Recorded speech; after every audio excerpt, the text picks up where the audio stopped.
talk about that going back, pull back money that hasn't been spent, like COVID funds that have sat there for 2 years. Who thinks you should do that? Save the taxpayer money, grow the economy by cutting red tape, letting us build things again in America. So these are just a few things. The other thing is, how do we get people back into the workforce, right?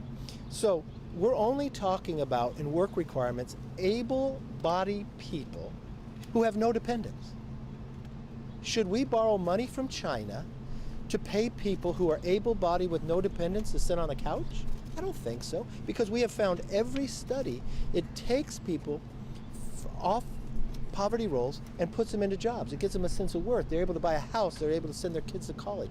It's a very positive American thing. Yes. Mr. Speaker, do the Americans need to do anything to prepare for the potential of default? A lot of people worried about what could happen to their jobs, their savings, and so forth. Do Americans need to get ready for that potential? No. Because the Republicans had passed a bill that raised the debt ceiling that's sitting in the Senate. You always have the ability to move that. There's always opportunity. Mr. Speaker, yes. Two questions. One, how would you describe the tone of the conversation tonight between you and the president? I think the tone tonight was better than any other time we've had discussions. I'll have Chairman Patrick McHenry come up and talk a little bit about that as well, but I felt it was productive because, look, we both know, we've walked through this for a long time, where our differences, we're explaining them, we're giving a give and take of what we think would be best for moving the country forward. We still will have some philosophical differences, but I felt it was productive in that manner, in the manner in which we produced, and I think we were able to really focus on the areas that's different. Patrick here has been in the meetings with the White House staff the whole time, and I think the meetings you have been professional and productive too. If you want to say, look, we've had a variety of meetings at our level for the last at our level since Tuesday, Wednesday of this past week, and then much longer to get that ready. We've had tough meetings, we've had difficult meetings. This meeting was productive. It told us, as the negotiating team, a little more of the details we need to get to a package that can pass Congress. But to hear the Speaker and the President air their views directly with one another, no acrimony, but it was productive, and it was a meaningful discussion and helpful to us getting a construct that can protect everyone's equities. Speaker, productive, but are you confident that you can get a deal with enough time left to prevent Americans from feeling the economic pain here? Look, the thing I want to tell America, I never wanted to be here.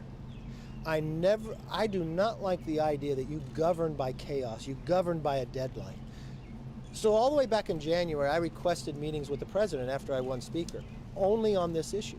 We always knew this issue was coming. February 1st, I got that meeting, and I sat with the president. I told him, Mr. President, we should work together to find where we could have common ground to raise the debt ceiling, but curve our spending so we stop doing this. And I told the president, there's only two things. Not going to raise taxes, and we're not going to pass a clean debt ceiling. But for 97 days, he said he wouldn't meet with me. And now, what the Republicans went and did in the House, we passed a bill that raised the debt ceiling, saved us money, put us on a trajectory where we could go to balance. This was long before Secretary Yellen told us the deadline was June 1st, because we don't want to govern that way. Unfortunately, denying our ability to meet put us in this situation. I believe we can still get there. I believe we can get it done. Look, I've watched us work before. I think from this discussion, he knows where we are. We had greater explanation of, he had to be at G7 while our staffs were meeting. We were able to explain where some positions they have. I think that was a better explanation for both sides.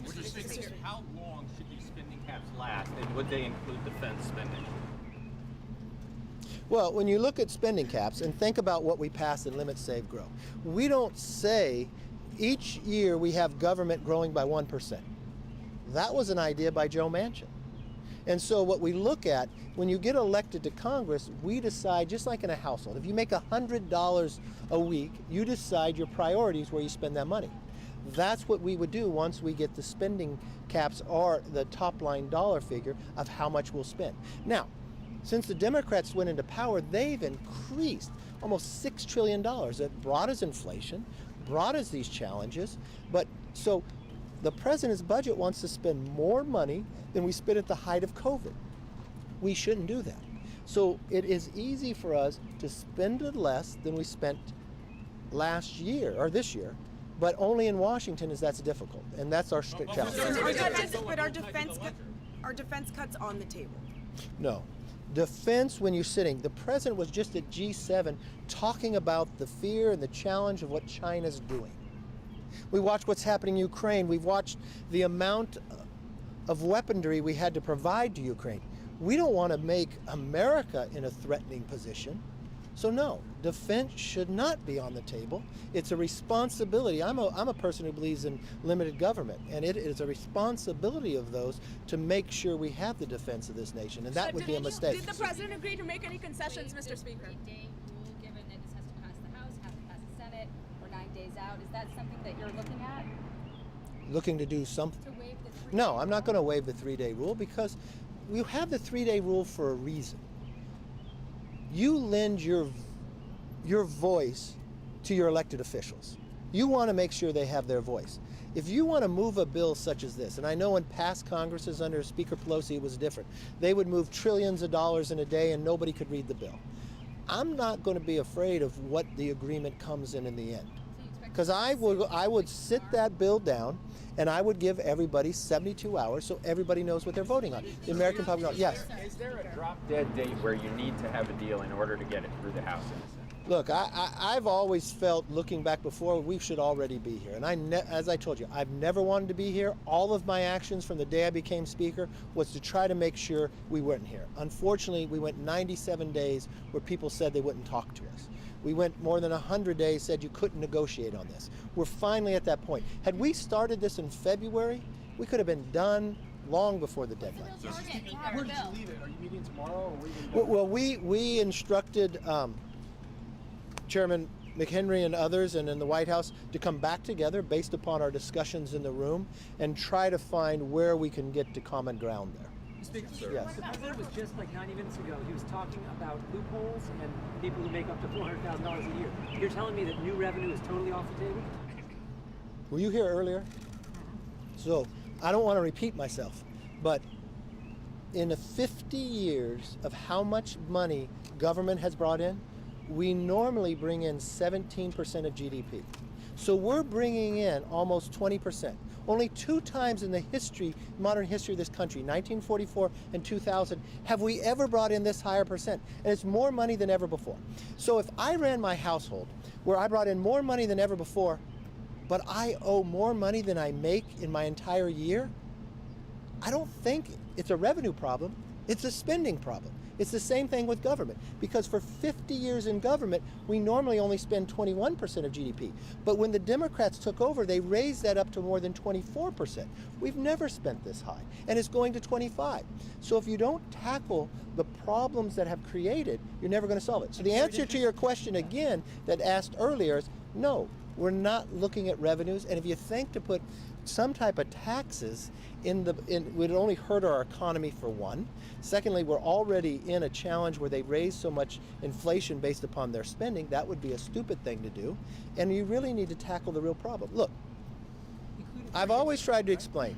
To me, a debt ceiling is providing your child a credit card. They hit the limit. And year after year, all you did was raise the limit. You did nothing about their spending. And all of a sudden, you owe more on the credit card than you make the entire year. Because our debt, we owe more than the size of our economy by 20%. So should you just raise the debt limit again? Is it so arcane to say, should we look at where we're spending if we're spending higher than we average do in 50 years?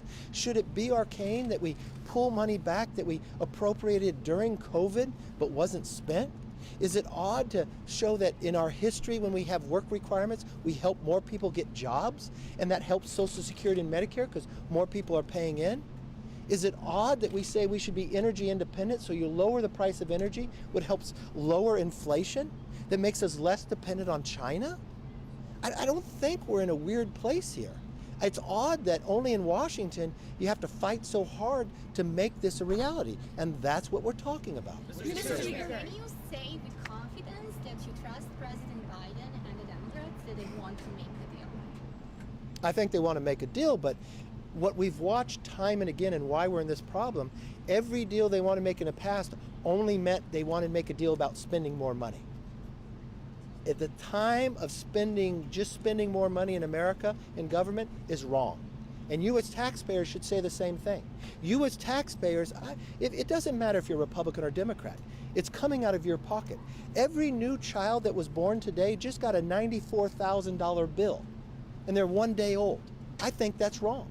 I think we're failing in that problem. And you know what? You can blame both sides for this, but that has got to stop, and it's got to end now. And this is more. I don't want you to think at the end of the day, the bill that we come up with is going to solve all this problem, but it's going to be a step to finally acknowledge our problem and put one step in the right direction. And we're going to come back the next day and get the next step. Mr. Speaker, is there any areas, if any, did you guys find agreement on today?